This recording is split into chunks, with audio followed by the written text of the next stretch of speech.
नमस्कार साथियों, आपके अपने YouTube चैनल पर आप सभी का स्वागत है। आज हम ई चैट में जो लास्ट ईयर क्वेश्चन पेपर है उसकी सीरीज को आगे बढ़ाते हुए 24 जनवरी 2023 का जो आपका एग्जाम हुआ था उसके अंदर अब बाल विकास एवं शिक्षा शास्त्र का जो आपका भाग आया हुआ था, यानी कि उसके अंदर जो 30 क्वेश्चन आपके आए हुए थे उसको आज हम सोल्व करेंगे। तो वीडियो शुरू करते हैं। पहला जो क्वेश्चन है, निम्नलिखित में से कौन सा संवेगात्मक विकास का हिस्सा है? तो आंसर है अंतर्व्यक्तिक कौशल। उसके बाद है फिर आपका अवधान व स्मृति, शारीरिक प्रणाली की क्रिया, प्रतिबोधक और गतिक कौशल। तो इसका जो राइट आंसर है वो आपका अंतर्व्यक्तिक कौशल, जो फर्स्ट ऑप्शन है वो आपका सही है। सेकंड जो प्रश्न है, निम्नलिखित में से कारक बच्चों के विकास को निर्धारित व प्रभावित करते हैं? आनुवंशिकता, भौतिक वातावरण या सी सामाजिक सांस्कृतिक कारक। तो इनमें से आपने बताने कि कौन सा जो ऑप्शन है वो सही है। तो आपका जो ऑप्शन है वो फोर्थ ऑप्शन है, जो आपका ए बी सी यानी कि तीनों जो ऑप्शन है वो राइट है। जो सी आपका फोर्थ ऑप्शन है वो आपका सही आंसर है। स्कूल में सीखने के लिए बच्चों के गति कौशल का समन्वय महत्वपूर्ण नहीं है। सीखना और विकास एक दूसरे से स्वतंत्र है। दोनों ये चीजें दी हुई है और इनको आपने मिलान करके बताना भी कौन सा सही है कौन सा गलत है, या दोनों सही है या दोनों गलत है।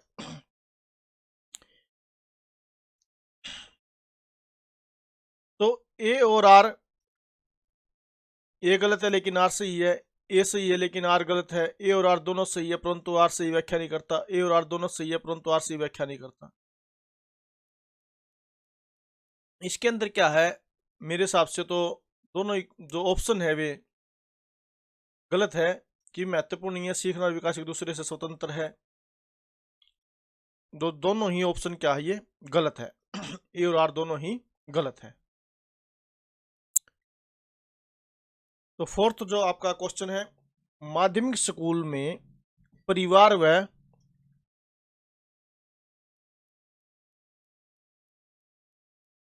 माध्यमिक स्कूल में परिवार व समकक्षों की बच्चों के विकास में क्या भूमिका है?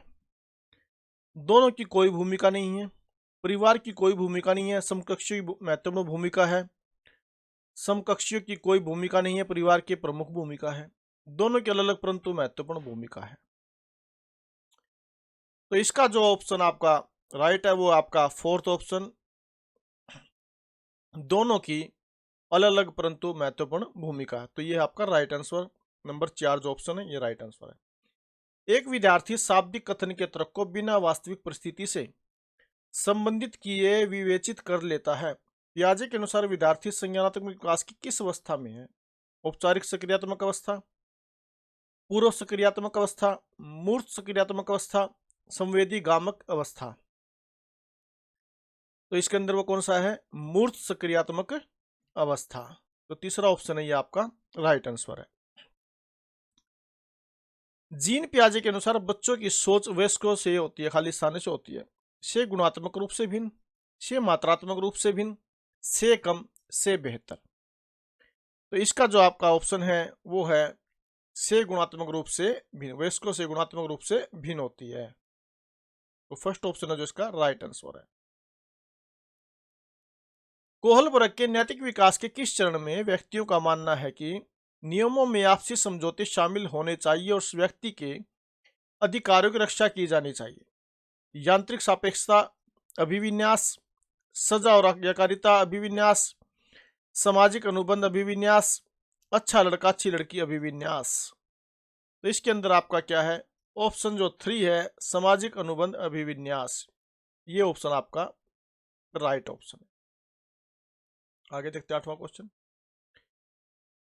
लेव वाइगोत्स्की ने खालिस्तान सिद्धांत से में प्रस्तावित किया कि सीखना ज्ञान के सह निर्माण की प्रक्रिया है।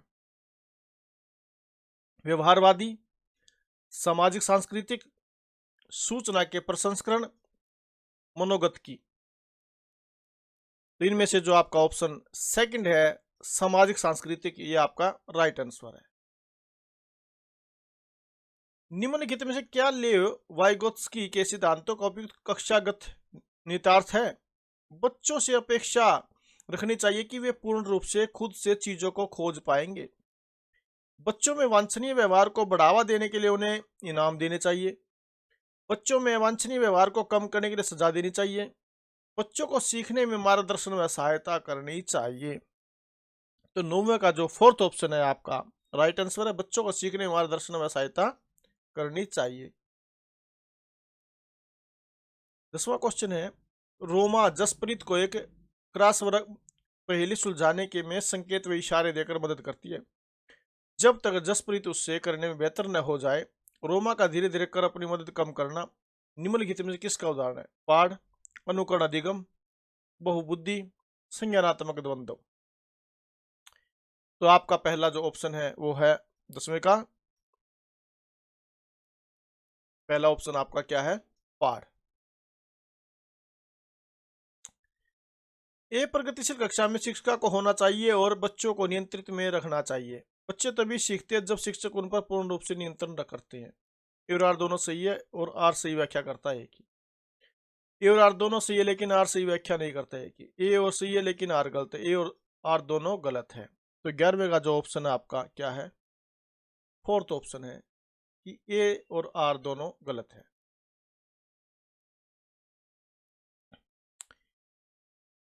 12वां क्वेश्चन, खालिस्तान वाले व्यक्ति अपने पूर्व ज्ञान के आधार पर संबंध बनाने में सक्षम होते हैं और विचारों के बीच वर्गीकरण, पैटर्निंग और संबंधों को गहराई से देख पाते हैं। तर्कगणितीय बुद्धि, शारीरिक गति संवेदात्मक बुद्धि, अंतर्वैयक्तिक बुद्धि, भाषाई बुद्धि। तो इसका जो फोर्थ ऑप्शन है भाषाई बुद्धि, ये इसका राइट आंसर है।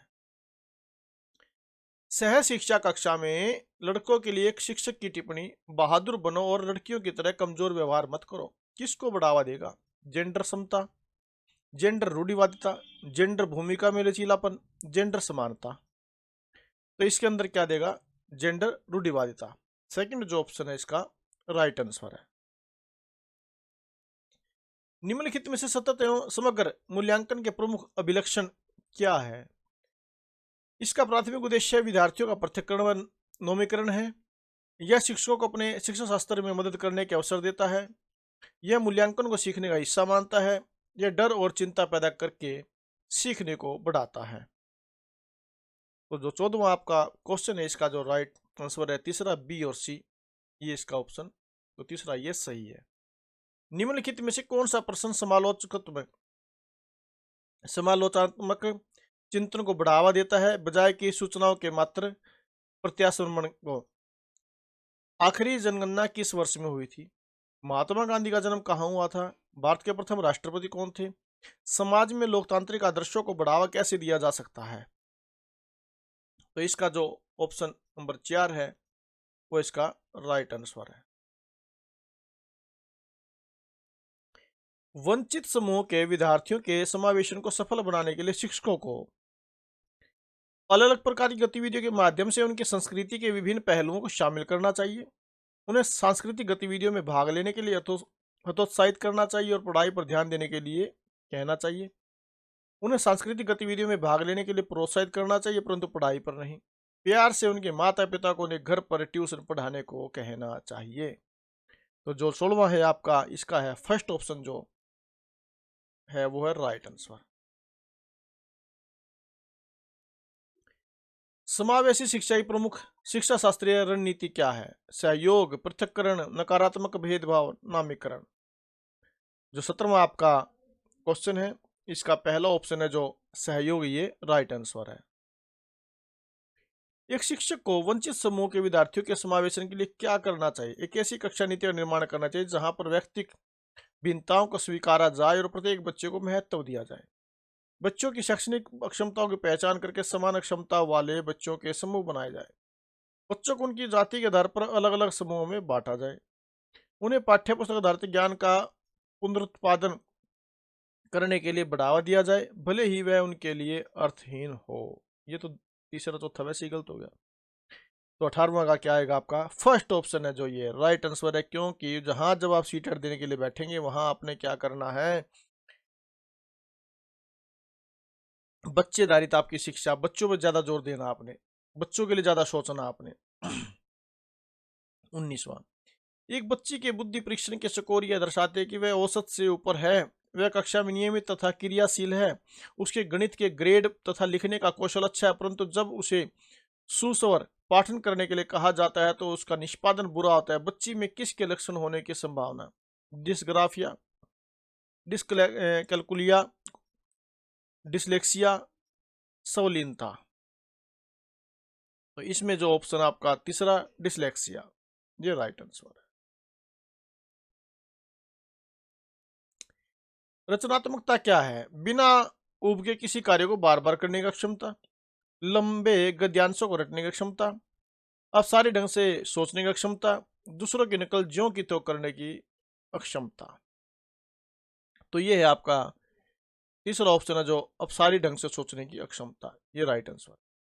सामाजिक रचनात्मक परिप्रेक्ष्य में सीखने को किस प्रकार देखा जाता है? सक्रिय और सामाजिक प्रक्रिया के रूप में, ज्ञान के निष्क्रिय अर्जन की प्रक्रिया, व्यवहार में अपेक्षाकृत स्थायी परिवर्तन, उत्तेजना और प्रतिक्रिया के बीच अनुबंध।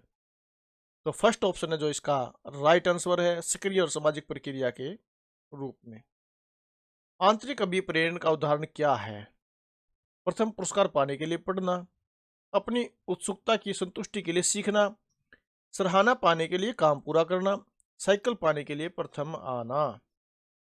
तो इसका जो राइट आंसर है सेकंड, अपनी उत्सुकता की संतुष्टि के लिए सीखना ही इसका राइट आंसर है, यानी कि ऑप्शन नंबर 2 इसका राइट आंसर है। प्रभावी शिक्षण में छात्रों के साथ सकारात्मक संबंध बनाना और उनकी भावनात्मक जरूरतों को महत्व देना शामिल है। भावना और सीखना परस्पर संबंधित है। तो 23वें का आपका फर्स्ट है, ए और आर दोनों सही है और आर सही व्याख्या करता है ए की, ये राइट आंसर है आपका फर्स्ट। महारत उन्मुखी वार्धिक सीखने के लिए लक्ष्य तय करते हैं, मानते हैं कि अक्षमता स्थिर व स्थायी है, बहुत ही आसान लक्ष्य करते हैं या कोई लक्ष्य तय नहीं करते हैं, अपने सीखने को सुसाध्य करने के लिए दूसरों की सहायता व मदद लेते हैं। तो इसका जो ऑप्शन आपका तीसरा है ए और डी, ये इसका राइट आंसर है। आगे देखते हैं 25वां क्वेश्चन, बच्चों के द्वारा प्रश्न पूछने को नजरअंदाज करना चाहिए पर उन्हें सजा देनी होनी चाहिए, की अनुमति नहीं दी जानी चाहिए, को प्रोत्साहित किया जाना चाहिए। तो 25वें का जो ऑप्शन आएगा आपका 4, को प्रोत्साहित करना चाहिए बच्चों को भाई, तो प्रश्न पूछे तो। विद्यार्थी प्रभावी तरीके से तब सीखते हैं जब शिक्षक, सबसे बड़ी बात है कि जब आप सीटेट देने के लिए जाओ तो वहां पर आपने एक शिक्षक नहीं बनना, एक वहां पर आपने क्या बनना है, बच्चा बनना है, और बच्चा बन के ही आपने एग्जाम देना है, क्योंकि बच्चे के लिए ज्यादा सोचोगे तो आप एग्जाम आसानी से पार कर जाओगे। विद्यार्थी प्रभावित तरीके से सब तब सीखते हैं जब शिक्षक उनसे किसी प्रकार की अपेक्षाएं नहीं रखते, उनमें बहुत कम स्तर की अपेक्षाएं रखती हैं, उन्हें किसी तरह की स्वायत्ता प्रदान नहीं करते हैं, खोज अधिगम द्वारा अन्वेषण की प्रक्रियाओं पर ध्यान देते हैं। तो जो चौथा ऑप्शन है आपका इसका फोर्थ, खोज अधिगम द्वारा अन्वेषण की प्रक्रियाओं पर ध्यान देते हैं, ये आपका राइट आंसर है। शिक्षण अधिगम प्रक्रिया के दौरान शिक्षक द्वारा बच्चों को लगातार नए अन्वेषण, खेल और विभिन्न व्यवहारिक गतिविधियों के माध्यम से नया ज्ञान के सृजन के लिए प्रोत्साहित किया जाता है। यह उदाहरण है किसका है भाई? एक प्रगतिशील कक्षा का जिसमें बच्चों को करके सीखने का अवसर एवं उनकी सक्रिय भागीदारी है। परंपरागत कक्षा का जिसमें शिक्षण अधिगम प्रक्रिया में शिक्षक की सक्रिय भागीदारी है। एक ऐसी कक्षा जिसमें शिक्षक किताबी ज्ञान से अलग हटकर बाल केंद्रित विद्यार्थियों से अधिगम कराने के महत्व देता है। जब ऐसी कक्षा जिसमें शिक्षक को अधिगम कराने के अन्य तरीकों की जानकारी नहीं है। तो इसका जो आपका राइट आंसर है वो है पहला, कि एक प्रगतिशील कक्षा जिसमें बच्चों को करके सीखने का अवसर है उनकी सक्रिय भागीदारी है। और तीसरा जो ऑप्शन है इसके अंदर क्या है आपका, कि एक ऐसी कक्षा जिसमें शिक्षक किताबी ज्ञान से अलग हटकर बाल केंद्रित विद्यार्थियों से अधिगम कराने को महत्व देता है। आगे नहीं बाल केंद्रित, क्योंकि जो शिक्षा क्या है बाल केंद्रित है, उसी को बढ़ावा देना, और वही चीज आपने सोच कर एग्जाम देना है। 28वां, शिक्षार्थियों के विविध प्रकार के समूह को पढ़ाते समय शिक्षक को उनके सामाजिक और सांस्कृतिक संदर्भ के बारे में किसी भी तरह की चर्चा नहीं करनी चाहिए। सामाजिक और सांस्कृतिक संदर्भ अधिगम में किसी भी प्रकार की भूमिका नहीं निभाते हैं। तो 28वें का जो आपका आंसर है वो आपका फोर्थ, ए और आर दोनों गलत है। यह आपका राइट आंसर।